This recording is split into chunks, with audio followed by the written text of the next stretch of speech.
সপ্তম দিনে গড়ালো Iran Israel যুদ্ধ।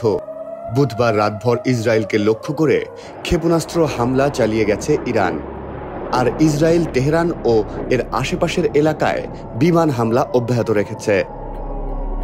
আল জাজিরার প্রতিবেদনে বলা হয়েছে, বুধবার রাতে ক্ষেপণাস্ত্র নিক্ষেপ অব্যাহত রেখেছে ইরান। এসব ক্ষেপণাস্ত্রের মধ্যে প্রায় ৮ বা ৯টি ইসরায়েলিরা আটকে দিয়েছে। প্রতিবেদনে আরও বলা হয়, এই সংঘাতের শুরুতে ইরান থেকে ইসরায়েলে যে পরিমাণ ক্ষেপণাস্ত্র নিক্ষেপ করা হয়েছে তার তুলনায় এখন অনেক কম ক্ষেপণাস্ত্র নিক্ষেপ করা হচ্ছে। এর পেছনে সম্ভাব্য দুটি কারণ দেখছেন সামরিক বিশ্লেষকরা।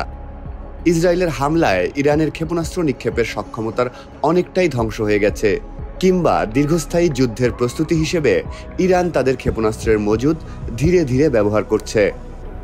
হামলা অব্যাহত রেখেছে ইসরায়েলও।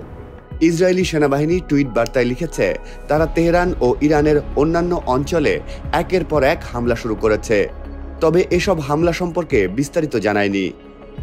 ওয়াশিংটন ভিত্তিক হিউম্যান রাইটস অ্যাক্টিভিস্ট জানিয়েছে, ইরান ইসরায়েল যুদ্ধের সপ্তম দিন পর্যন্ত ইরানে ইসরায়েলি হামলায় কমপক্ষে ৬৩৯ জন নিহত হয়েছেন।